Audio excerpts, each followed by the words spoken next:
To today news on Vega Live. My name is Damilola Ogunshaki. Let's move straight to the front pages of the dailies. I'm starting with Vanguard.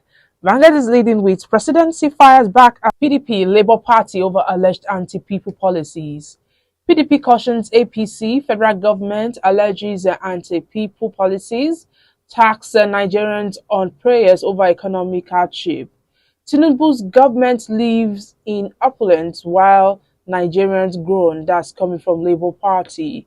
PDP envious of Tinubu's achievements in 3 weeks. Presidency is saying that Tinubu taking both steps to reposition Nigeria. That's coming from APC. You can see the stories on page 5 of Vanguard newspaper. On page 9, Shun ethnic religious rivalry. Tinubu urges Nigerians, says Nigeria will experience peace, stability, prosperity. Insists that Nigerians must make sacrifices for country's prosperity. On page 8, we must interrogate SDGs. That's coming from scholars. NSITF resolves dispute as PAMSEC charged union leaders. On sports, don't leave Napoli yet, Obafemi Martins advises Osimhen. On page 8, Idel Kapir, CDS, Chief of Army Staff, vowed to tackle insecurity. Illegal sale of government property, Plateau Task Force reads riot act to developers and others. You can see that on page 13. Stories above. Pension registration drops 10% as Pencom go after defaulters. That can be seen on page 19. On page 25, LASU performs the first non-surgical hole in art repair. On page 10, drama as Adeleke's aide at Senate spokesman clash at Eid prayers. On page 13, crack in Benue APC, a splinter group convenes meetings to zone position. Lastly, on Vanguard newspaper, tariff hike, NEC awaits president's approval, plans stakeholders meeting. And you can see that on page 25 of Vanguard newspaper. Now let's move to the Punch newspaper. The Punch is leading with Salah. Current pains necessary, says Tinubu. Governors preach unity. President assures Nigerians of better days. PDP lambast APC. Governors demand peaceful coexistence as Muslims celebrate Salah. Stories below on page 5. Community groans over bad road seeks Abiodu's intervention. Nigeria's digital infrastructure inadequate for cashless economy. That's coming from World Bank. And lastly, on the Punch newspaper, marketers project 700 naira per litre petrol. That can be seen on page 9. Lastly, let's look at the Guardian. Guardian is leading with Salah. Presidency, PDP trade blames over bleak and low-key celebrations. That can be seen on page 6. On page 15, stock market gains 5 trillion naira in 6 months. Federal government to stop funding professional bodies councils from 2020. Adeleke senator clash over reserved space at Shun praying ground. Land Use Act between powerful governors and oppressed citizenry. You can see that on page 4. Lastly, on the Guardian newspaper, flooding, FCTA to evacuate residents of Trademore Estate. You can see that on page 6 of the Guardian newspaper. And that's all we have on the front pages of the dailies this morning. Our guest will be joining us via Zoom to analyze some of the stories.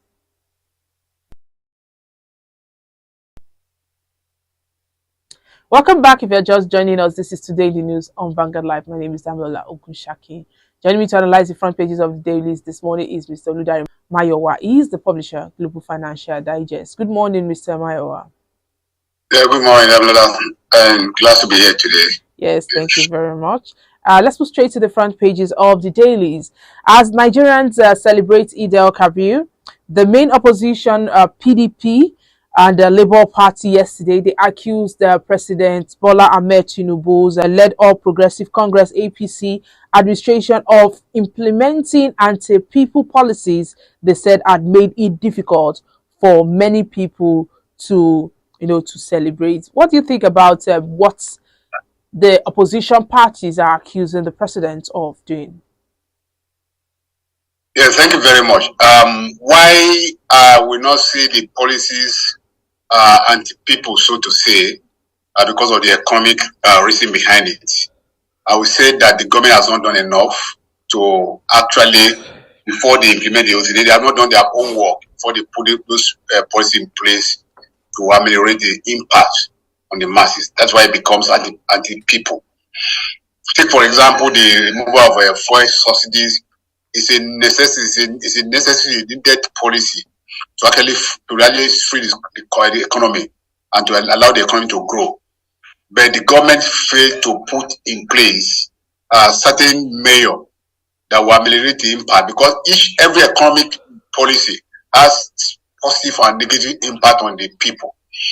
And government had to begin to think along that line and say, hey, when we remove this economy, remove this fuel subsidy, how do we ensure that the impact is ameliorated, is reduced on the masses, on the people, on the common people? Take, for example, now transport during this solar or whatever to Ibadan is about 5,000. And probably used to be around 400, 300, or probably maximum 1,000 previously. So what has government done to ensure that the impact has minimal impact, negative impact on the people? And for example, the foreign exchange policy measure too is a necessary policy measure too to eliminate rent seeking in the system and to harmonize because what happened in previous is that people buy at the CBN rate. Those who are privileged buy from CBN and run trip to black market and make huge margins for themselves, and the economy was losing then. But government need to do that to eliminate rent seeking. But what do they do to impact the impact? Because you have to think about what will be the effect of the exchange rate measure or the valuation of the currency. Is that good? Is fuel inflation in the system? But what have you done to ensure that impact is minimal on the people at the low ranks of the ladder? These are the failure of the government, of the present government. They have not done, and they just pushing the policy, and its impact on the people was so excruciating. So that's where I look at. There are reports now that going forward we might buy petrol for as high as 700 naira per liter. Right now is 500, 540 in some places, and of course if it's 700 in a place like Lagos, it's definitely going to be higher in other states. What do you think about this? Yeah, we see when you deregulate, when you free the system, you allow the market to dictate, the price will either go up or go down, depending on the demand, depending on the other factor variables around it. For example, if price of crude oil go up in the international market, definitely the cost of refining product will go up as well. If the price of crude oil is crashed in the international market, the price will go down. So we cannot say the limit of how far the price will go. It can go to 1,000. For example, they are selling crude oil for today at over $100 per barrel.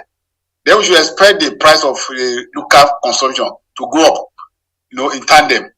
So it could go to 1,000, it could go to 800, it could go to 700, depending on the price of the crude. Because now nobody's pushing the effect. What we have before is that yes, the price was fluctuating, crude oil price was going up, and government had to pay the gap and had to subsidize to cushion the effect. That was the policy of the subsidy. But unfortunately, the elite bastardized the whole thing and began to exploit the system for their own selfish interest to the detriment of the economy. That was what was happening before. So definitely the price will go up, either go up or go down. So we cannot say it's going to go up and go up. It depends on what the price of crude oil is doing in the international market. That will determine how much we are going to buy fuel here. World Bank has said 7.1 million Nigerians will become poor if federal government will not compensate or provide palliatives for them due to fuel subsidy removal. Do you think Nigerians need palliatives? My thinking about the so-called palliative is that it doesn't get to the right people. You see a scam in the government. Look at what the former Minister of Material whatever said the last time. They share so much billion for naira. How many people around you? How many people you know that are poor that get 5,000 from government? None. So for me, it's another scam from the government. For people who are the government, elites take advantage of system to enrich themselves and to make more people poorer. That's exactly what we have seen in this country today.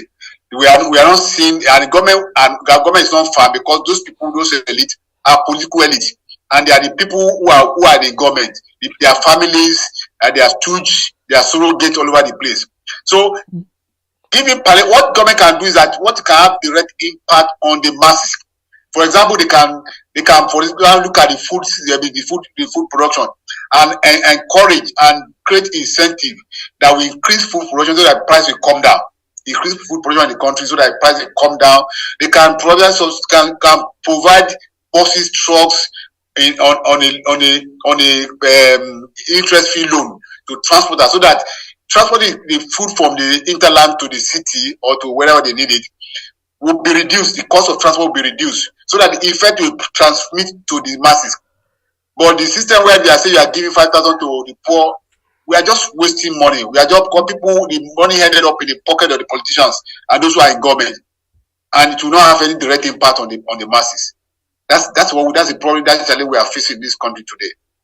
So government need to really work around that system. How do we want to impact the people? Then create opportunity, create a conducive environment where people can trade, liberally take, improve the food security. Once they take food out of the problem, challenge people are facing, the impact is minimal. Then address the issue of transportations. And when you address some of those issues, little issues that affect the people, then you are able to reduce the people that are slipping into the poverty. But when you don't address it, when you say you are sharing money, those money ended up in the land of the politicians and their stooge. So the masses doesn't get it doesn't get to the masses. And that's why you are seeing more people getting poorer every day. Okay, let's move away from that and talk about this one. The butcher attached to Sokoto's abattoir was killed for alleged blasphemy. And this is not the first time that we're hearing such stories. So what do you think about the ethnic and religious division in the country? The problem is on the doorstep. I put the blame on the doorstep of the government. You see, when it happened to Deborah, nothing was done to those who committed that crime. When there is no death warrant, people will get freely to do all things. But when there is deterrent, if there's a punishment, there is sanction. No, once there is sanction, it deters people from committing crime. But when people know they can get away with it, and in such system when other people have committed similar crime in time past, while there's no sanction imposed on them, there's no punishment, then police take raise in the system. So I will blame the government, not about the ethnic division and the rest. Once people are punished for the offense, either religious offense, tribal offense, look at what happened in Lagos during the election, for example, when people directly attacking some section of the country that they cannot vote, and police could not arrest them. There's nothing can happen. None of them were arrested. Even those who posted videos on social media, they got free.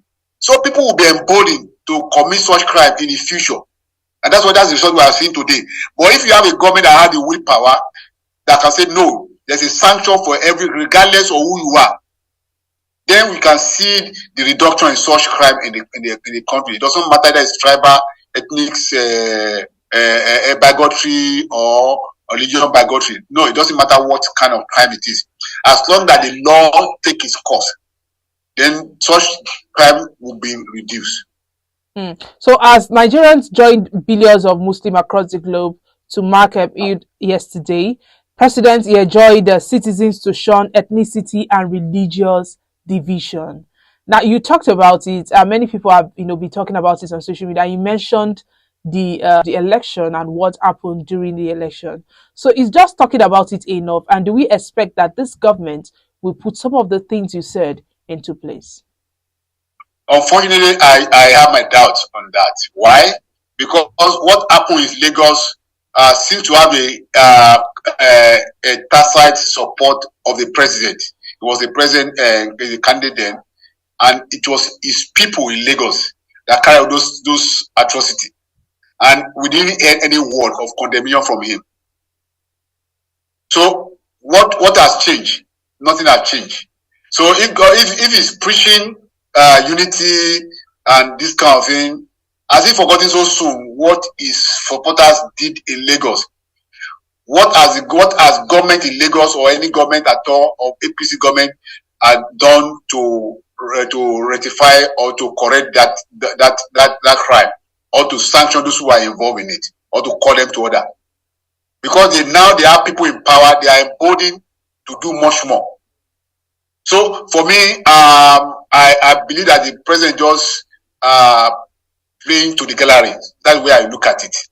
Because he has not shown patriotism in condemning those actions when they happen, because they are in his support.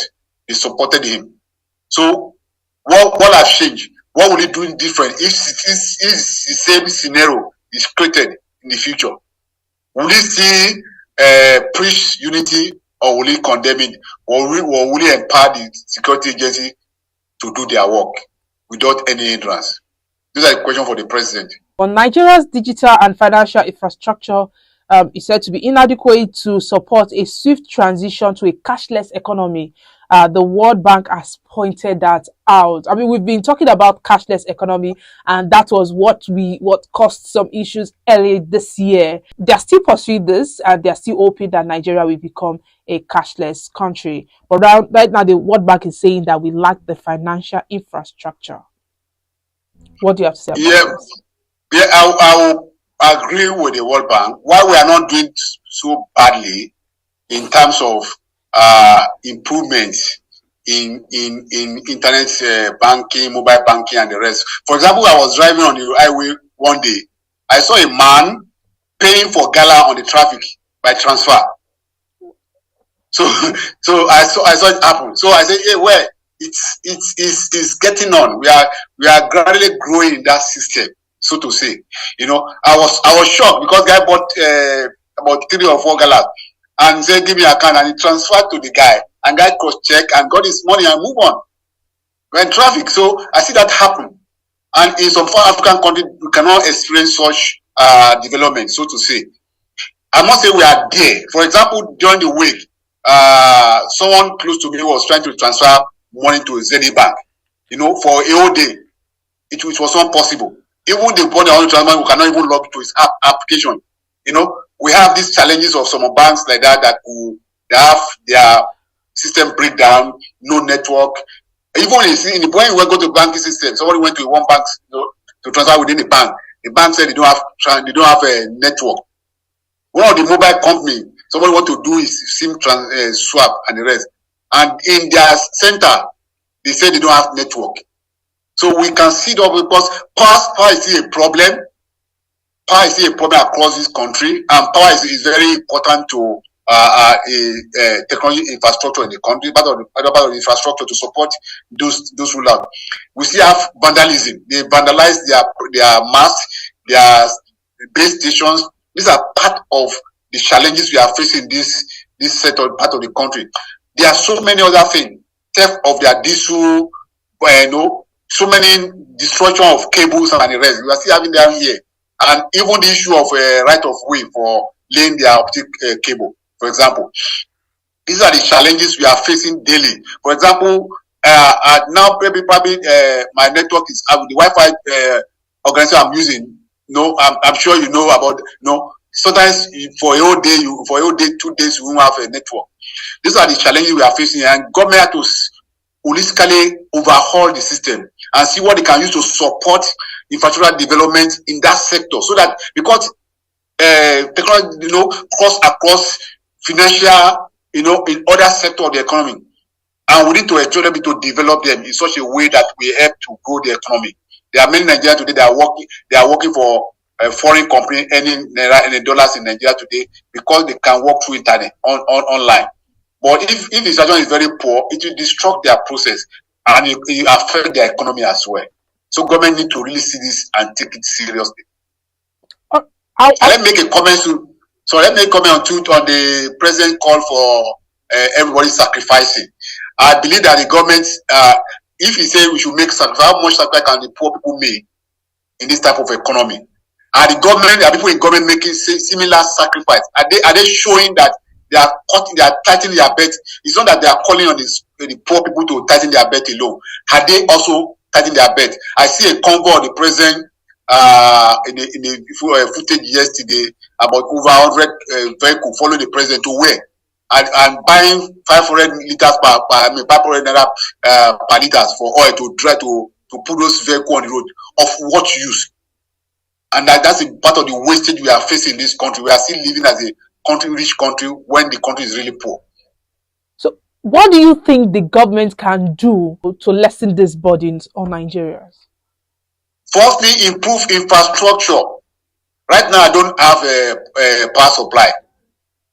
I depend on, I use generator, I use all manner of things. Improve infrastructure to cut costs, because I pay for electricity. Yet I still have to buy 500 naira per liters to fuel generator to carry out my function, for example.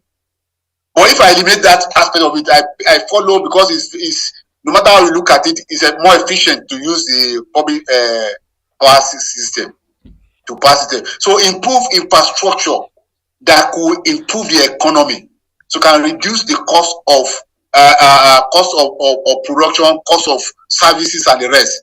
These are things that can reduce, but and the government should cut the cost of governance.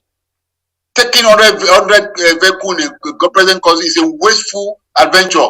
I was in Ghana some years ago. The vice president was going with one dispatch rider that's a bike, and one in the convoy. Those are the things. So we glamorize power in this community part of the world, and wastefulness. So much wastefulness, and government are not cutting those things. They are still living as, hey, we can live ostensibly while the people can be poorer. Until government begin to say, look, lead by example, and begin to cut on frivolities. So many senior, assistant senior, whatever, or they cut down on cost of governance. It will percolate down to the masses. These are things we should call our government to do. And until they start doing that, we still face the same challenge in this economy. Okay, thank you, Mr. Mayowa. Let's end this on a lighter note with Mr. and Mrs. And the first person speaking today is Mr. Mr. says, Maria, I don't understand you any longer. You took this lace material at the cost of 100,000 naira on credit because I'm the credit manager of a bank, Maria. And Mrs. replied, I think you should give me the credit for taking this initiative. After all, if I look good, the credit goes to you. I like to play on words in that place, really. But women, it's in terms of fashion, then you have to spend so much money. So the guy had to realize that, hey, this woman, either you can't do it, or you want to have a woman in your house. Spend money on fashion is their priority. So, but I like the play of the word, really. But it also makes the men proud to say this is our woman. Yeah. I agree with you. I like the color, the glamour, and the rest. Yeah. But they have to mellow down, because the pockets that the money coming from is crying. Thank you, Mr. Mayowa, for joining us this morning. Thank you for having me today. Yes. And have a lovely day. Yes, and get to everybody at the behind the scene. Okay, thank you. And this is where we have to draw the curtain. My name is Damlola Ogunshaki. Do well to like and follow us on all our social media platforms showing on your screen. On Facebook, Instagram, Twitter, TikTok. Our WhatsApp number is also displayed on your screen. Have a lovely Thursday.